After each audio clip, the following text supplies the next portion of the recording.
Good morning. Thank you all for being here.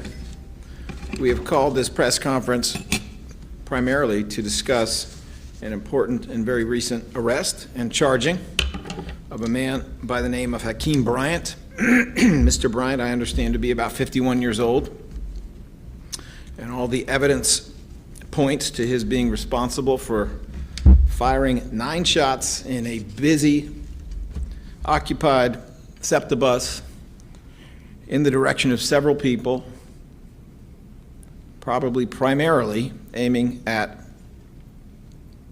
3 juveniles. This shooting actually caused physical injury to 4 people, the 3 juveniles and a woman in her 30s. But it was absolutely terrifying for everyone on the bus. I have seen the video of this incident, which we will not be playing today, although it is evidence and it will be played during the preliminary hearing, during the trial. And let's just say it's pretty shocking. We will get into that in a little bit more detail in a moment. One of the top priorities of the DA's office continues to be ensuring the safety of residents in Philadelphia and offering compassionate, effective support for survivors, co-survivors, witnesses of violent crime. Today, we will be announcing a whole series of charges against defendant Hakeem Bryant for his role in this vicious, horrific shooting, which occurred on a SEPTA bus at 33rd and Girard in the Brewerytown section this past weekend. I must say that the investigation that was done here is remarkable and has been very effective and swift. Obviously, we all should condemn this horrific violence. It not only affected everyone on the bus, it's the kind of thing that makes people pause before they leave their home or before they travel somewhere, and we do not want that in any way at any time. Think about the kind of folks who ride the bus, ride the subway all the time. They include our neighbors, they include our family members, they include senior citizens, young people, a lot of hard-working people who are going from one job to another and are going to work 2 8-hour shifts in a day just to make ends meet. It includes all kinds of people trying to do all kinds of things. They didn't get on there to get shot at. So I want you to imagine the trauma and the fear of being in an enclosed environment when out of nowhere and for no reason whatsoever, one shot after another is fired in your direction.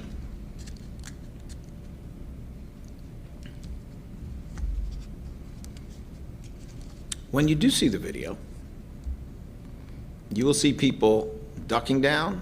There's no sound on the video I saw.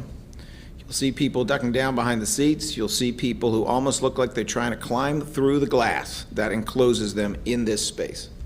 They are in a state of complete panic.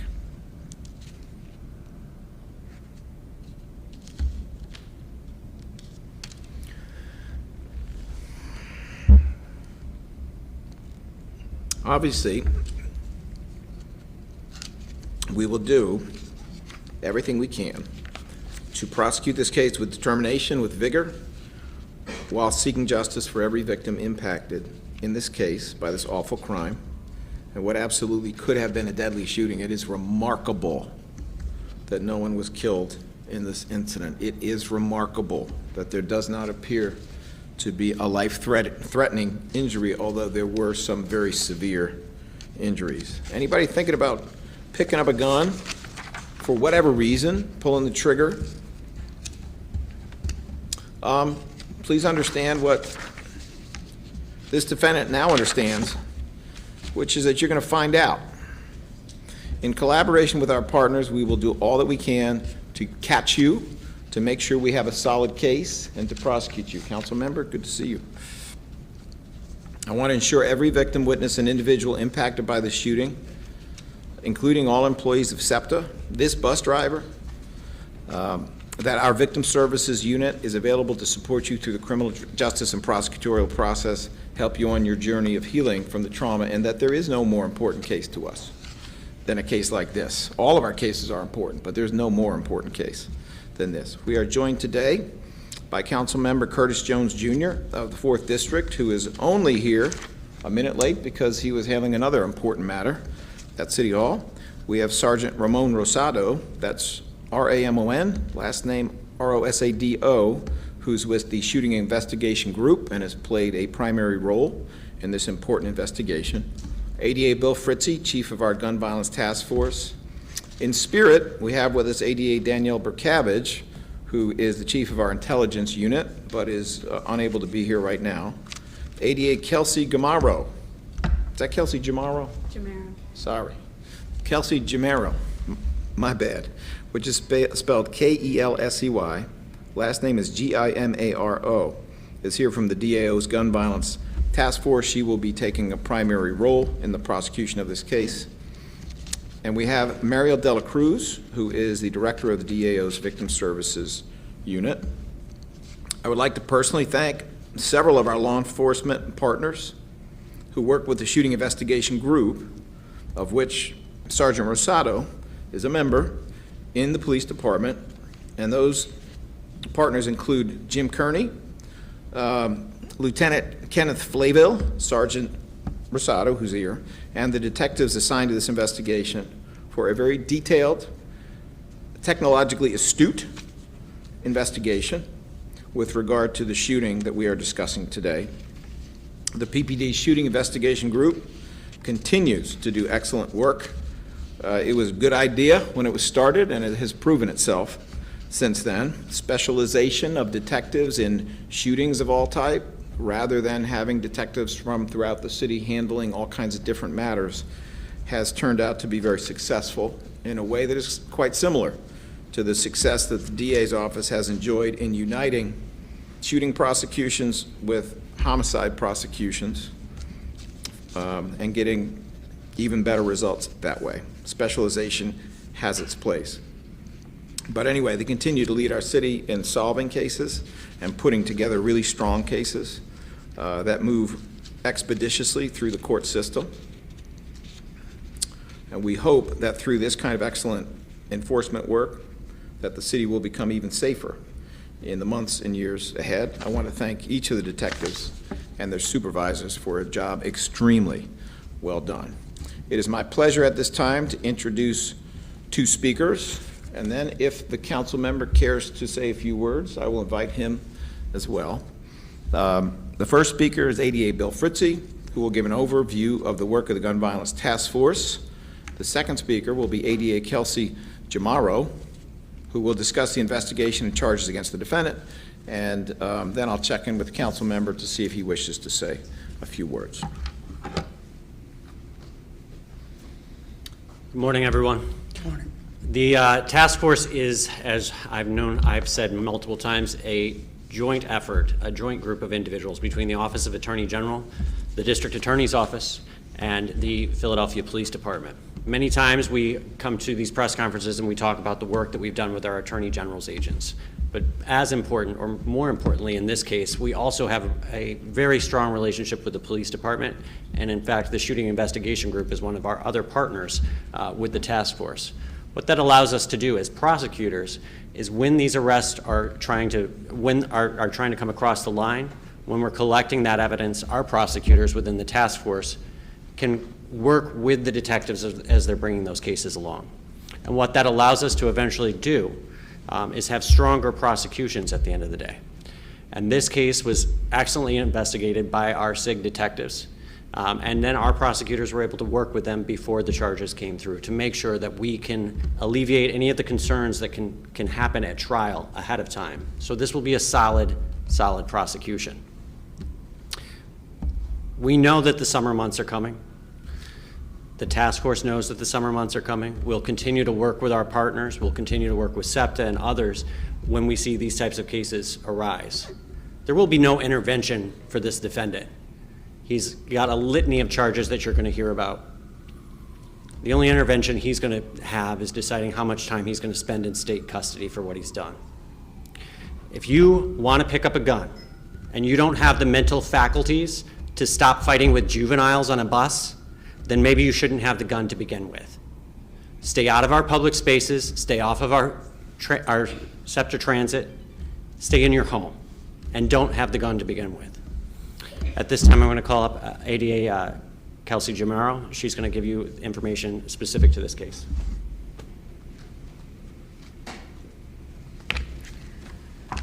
Good morning. As you guys heard, my name is Kelsey Jamaro. I am a member of the Gun Violence Task Force, and I am specially assigned to this case. I would first like to thank the SEPTA police, the brave officers in the 22nd District who responded, and the detectives in the shooting investigation group who investigated this matter.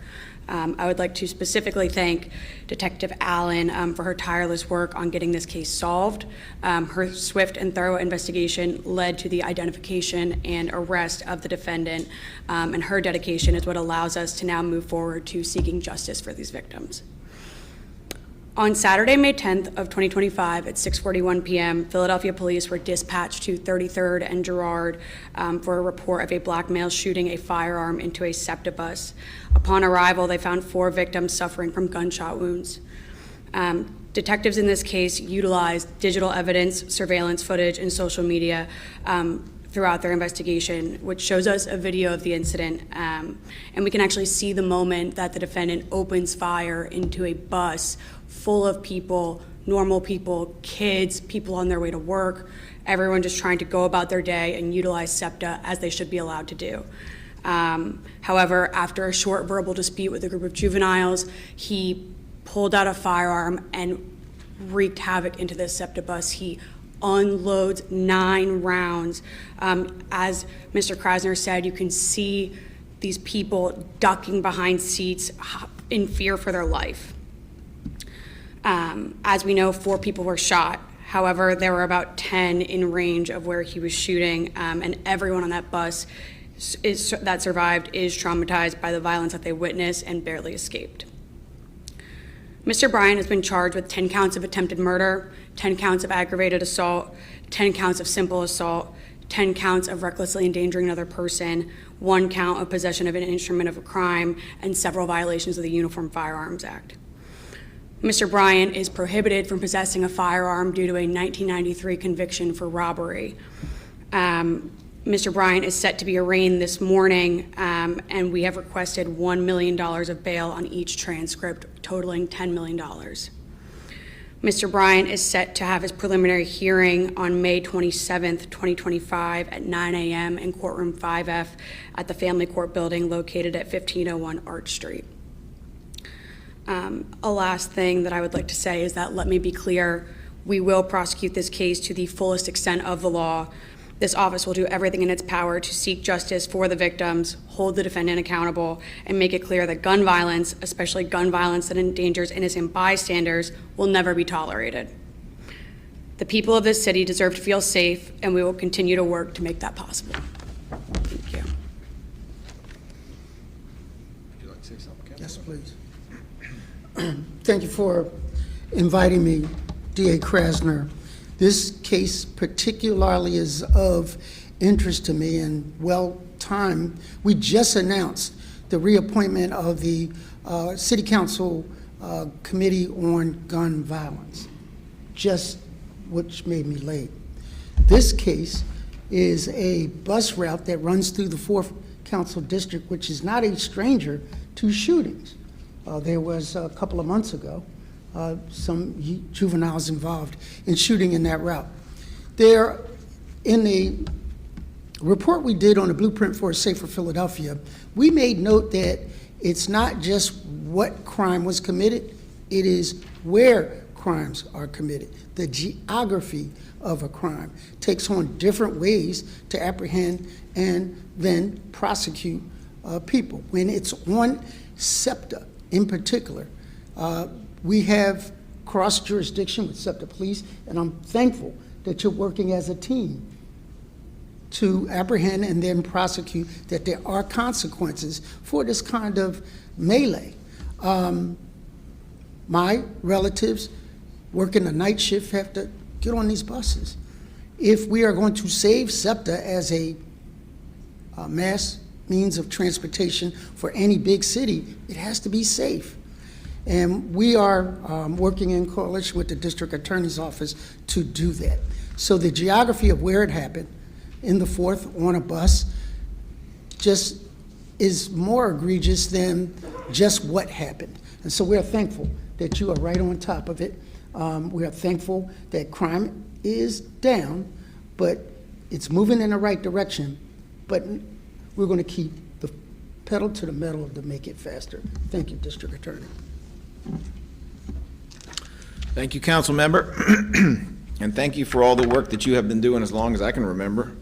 Certainly as long as I've been in office around gun violence, including the 100 shooter report, which together with now Council President Kenyatta Johnson, was a year-plus long process of a whole lot of people working together, talking to each other, agreeing, disagreeing, and coming to some important conclusions. Thank you also for the blueprint, public safety, that you authored, which, if I recall correctly, came out on the eve of this administration starting its work.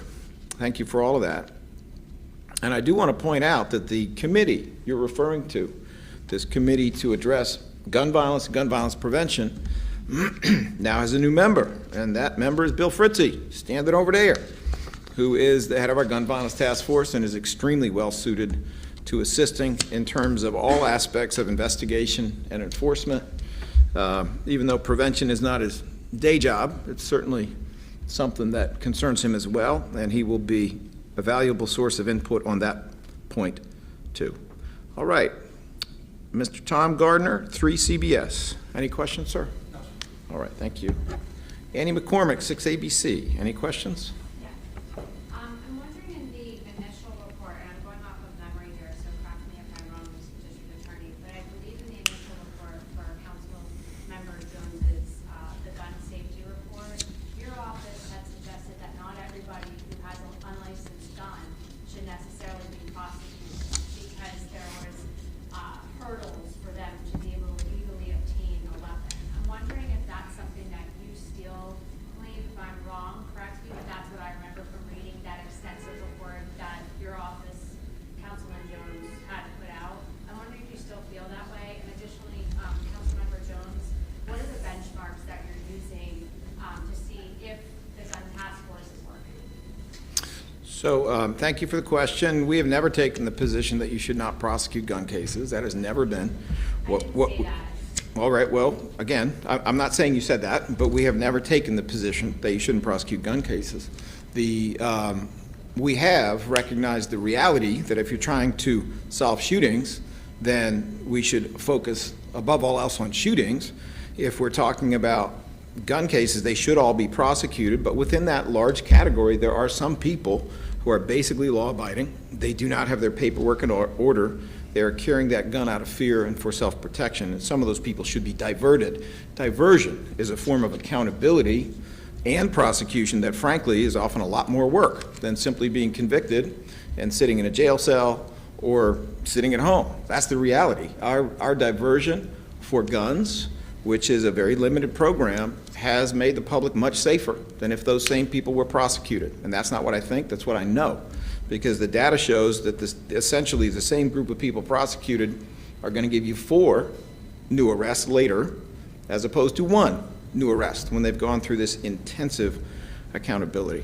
So I know that you also had a question for the council members, so I'll step aside for that. I just want to clarify real quick. I just want to make sure I understand you correctly and I heard you correctly. So you're saying that you are okay with the fact that somebody does not have a licensed gun if they're put into a diversion program that you created? No, I'm not saying that. Okay. That's not what I said. What I said is there's a small subset of people arrested for possession of guns who are appropriate for diversion. That's actually been true for my entire career, and all of my predecessors did it. We just do it in a way that is much more robust. It involves a lot more actual rehabilitative work. It involves cohorts that have a social worker who works with them intensively for a period of months under the supervision of a judge. But that is what I'm saying. Council member? Sure. So to answer your question, how do we measure it? Crime is down. How do we measure it? Fatal shootings are down. Shootings are also down. Problems, they're getting younger, and we have to address that. The other measurement on how we're doing is that we have a constant battle in the courts. We win some and we lose some. They are always the NRA and other conservative members that deal with gun rights fight us every turn, but we win some. Ghost guns, we won. Straw purchases, we are winning. We are moving the needle in the right direction in the wheelhouse that we have authority over. Sometimes the court supersedes us, but we will continue to fight to make sure that the people that are responsible for straw purchases are held accountable. We will continue to make sure that voluntarily, many gun manufacturers have said, we're going to stop making and distributing ghost guns. And that was at the threat of a court suit that we were going to file. So we win some, we lose some, but we will never, ever stop fighting the issue of reducing the fatalities and reducing the proliferation of legal and illegal guns, because they all need to be done responsibly. Hey, Councilman, just one follow-up. You also have the large hurdle of social media. What we're hearing from detectives in SIG and homicide right now is a lot of antagonizing rap-type videos, that there's threats that are made through those videos. How is that something that you're talking about addressing in the task force? Ding, ding, ding, that's the best question of the day. Drill music is a problem.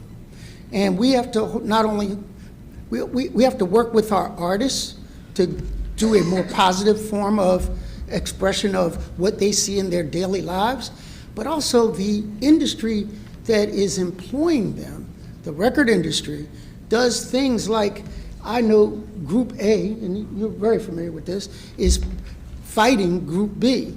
And they're going back and forth through musical dialogue that results in violence. Like literally, there will be shooting a video the other day in Germantown, and they were doing it online, and their ops, their opponents, knew where they were and challenged them, shot them. And we have to hold the record industry accountable. We had to hold the radio stations accountable. I did not know until my kids told me that you can't roll the window down and bounce to that beat. I said, well, why?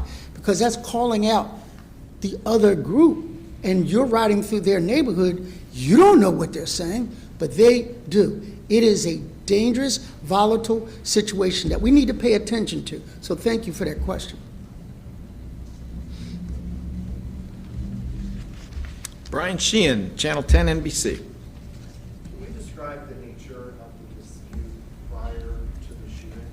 And then second, if you could just give a brief statement in Spanish on the nature of the case and the charges, if you want to go fairly through that. I will be happy to do that, Mr. Sheehan. Just hold on one second, please. Yeah. Yep, go from the microphone. The nature of the dispute that led up to it was that they were all passengers on the bus. There was about 4 teenage boys, and they got into a conversation with the defendant, during which he had said some things that, they weren't really understanding. They kind of wanted to be left alone by him, is how I would describe it. Long story short, that one of the children flips his hat off of his head. This makes him very angry. He goes, sits in the front of the bus, and then he takes out a firearm and unloads it into the back of the bus where the children were sitting. So Mr. Bryan, is he the start this, or did the... He initiated a conversation with the teens, and as a result of that conversation, it led into this. But they just kind of wanted to be left alone, is what you're saying? That's our understanding at this time. I think what we're seeing with juveniles a lot of times is that even with the social media, right, they've gotten used to the fact that they should antagonize and continue to antagonize people. I'm not saying that that is what caused this incident, but I am saying we have an issue with social media and other things that are causing this to go back and forth. One of the things that Councilmember mentioned was about with social media was them going back and forth. Well, one of the things that we know within the task force is there's also monetization with social media, with YouTube. So, for instance, YBC Duel was making about $10,000 a month on monetization of his social media, YouTube, whatever else. Now that is helping these young kids, and what are they gonna wanna do? They're gonna also wanna make $10,000 a month, right? So one of the things that I'm hoping with this new committee is we can address that too, to try and find different ways for juveniles to make that money, but maybe have a positive, instead of drill music about violence, maybe drill music about something rather positive. although it wouldn't be drill music at that point, I suppose. The other thing I want to point out is in this case, the defendant is an adult, right? He's an adult that is charged with 6105, right? 6105 is felon in possession of a firearm. That's very different than what we're talking about when we're talking about licensing. Licensing is two different statutes. We have two separate statutes in Philadelphia, one specific to Philadelphia that's a misdemeanor of the first degree and one that's a felony of the third degree. Only specifically in Philadelphia do you get that lower level licensing charge. Very different than felon in possession. A felon in possession can be taken federally and prosecuted federally. A licensing issue is local, right? It can only be prosecuted by a state prosecutor. When we look at diversion, and we're talking about diversion, we are looking at not the 6105 individual. That's a person that shouldn't have had a gun to begin with. We're looking more at those 6106 charges, the 6108 charges. And in particular, sometimes when you're in the counties, you're not actually charged with a 6106 felony charge, you're charged with a misdemeanor charge. So we are already charging higher charges here in Philadelphia many times on these cases. When you look at diversion, you're looking at those individuals who brought a gun to the airport and put it in their bag. Unbelievably enough, that happens all the time. We encounter in courtroom 503, which is our gun courtroom, we encounter people with expired licenses.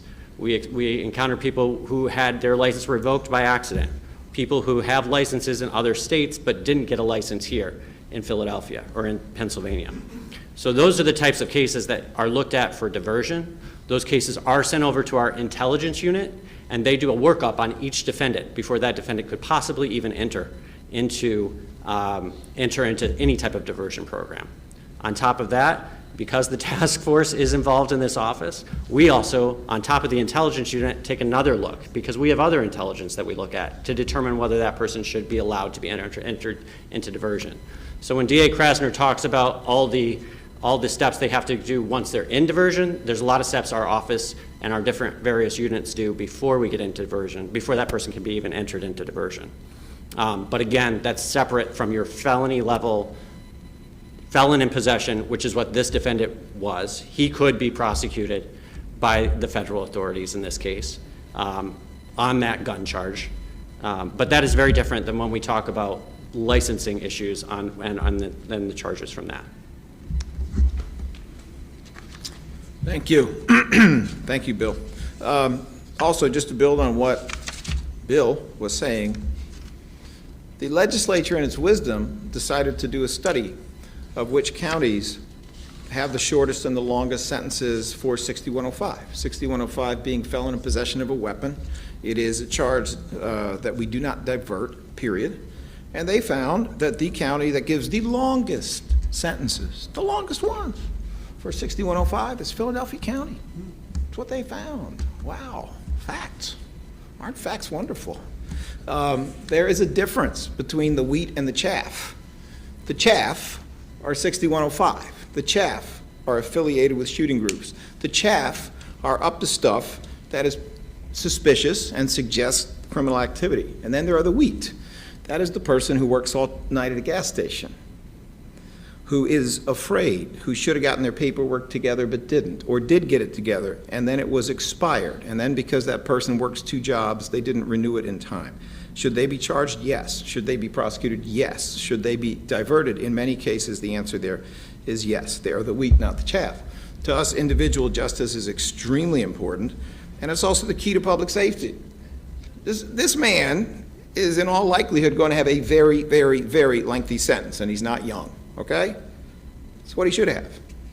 But that is not the same thing as a hardworking person with no criminal record who's working at that gas station, 25 years of age, bright future, and the whole thing shouldn't be smashed on the ground for politics. All right, Channel 29, Fox, that would be Tina Hogate. Thank you. Let me see. Philadelphia Inquirer, Rodrigo Torrejon. Just a few questions about the case. When was Bryant actually arrested? And was a weapon recovered? What type of gun was it? Some other questions. I will allow others in my office to answer that first. He was arrested last night, and there was not a firearm recovered. And I also wanted to see if you had any updates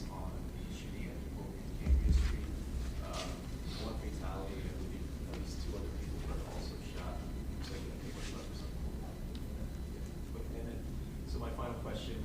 As we speak, there's a hearing regarding Act 40 that essentially strips you of jurisdiction of shootings on SEPTA property. I know the special prosecutor that was, I guess, appointed has previously said that they would likely be approaching cases like this, non-fatal shootings, shootings specifically on property, including buses. So I was wondering if you could comment on decision-making to have your office prosecute this, and also just your general thoughts on the hearing that's going on right now when it comes to cases like this. Well, maybe what I can do is offer just a little bit of context. The law does not actually say that we don't have jurisdiction over these cases. We do have jurisdiction over all of these cases. What the law says, and it is unique to Philadelphia, is that the special prosecutor can cherry pick those cases and can, without our permission, take what the special prosecutor wants to take. That's what the law says. The hearing you're referring to, unless I'm mistaken, is an argument before the Pennsylvania Supreme Court. And the fundamental point of that argument is that it has, in a discriminatory way, devalued the votes of Philadelphians, because there is no other county in the entire state where the special prosecutor, who can operate in multiple counties, is given the decision. The decision is actually left with the person selected by the voters in Montgomery County, in Bucks County, in Delaware County. Shall I go on? Okay? The fundamental issue there, in my mind, is about democracy. It's about whether, for some reason, in the most diverse city in the Commonwealth of Pennsylvania, their vote counts for less. It's whether in the most democratic city, for some reason, their vote counts for less. It is whether in the largest city, the economic engine of this state, for some reason, thanks to our Republican friends in faraway places, it counts for less. Let's just say, at a moment when we are trying to protect democracy, it says a lot about those particular legislators. But, you know, we are going to do what we've always done. We are going to continue to effectively, capably, and seriously work with our law enforcement partners to prosecute. I don't know what the special prosecutor is going to do. He did a lengthy interview with Lauren Make in which he basically said what you said, which is that he was only going to do, you know, very low-level stuff, turnstile jumping, having a beer on SEPTA, that kind of stuff. So, I mean, frankly, I don't know. I do know this. If a special prosecutor takes these cases, and then it turns out that he has no lawful jurisdiction after a conviction or after a trial, that means that that case is destroyed forever. And it means there is no way for us to go back and re-prosecute it. So we will see what the Pennsylvania Supreme Court has to say about whether somehow Philadelphia's elected officials can selectively be stripped of their powers while every other county's elected officials are not. All right. Any other? Oh, Spanish? I owe you some Spanish. Okay. Estamos aquí para discutir el arresto y los cargos en contra de un señor que disparó en medio de un viaje de SEPTA bus. Había muchos filadelfianos en ese bus, incluso 3 jóvenes y una mujer de más o menos 40 años que sufrieron heridas a causa de estos disparos. Había más gente en peligro en ese bus y por eso tenemos aquí 10 cargos de asalto agravado, 10 cargos de poner en peligro a otros, 10 cargos de tratar de matar a seres humanos, además de otros cargos, y estamos buscando $10 millones en fianza. En este caso, vamos a proseguir este caso con fuerza. Good enough? All right. And last but never least, Sherry Stone, Philadelphia Tribune. No questions? All right, thank you very much. We appreciate your being here, and we appreciate your interest. Well done.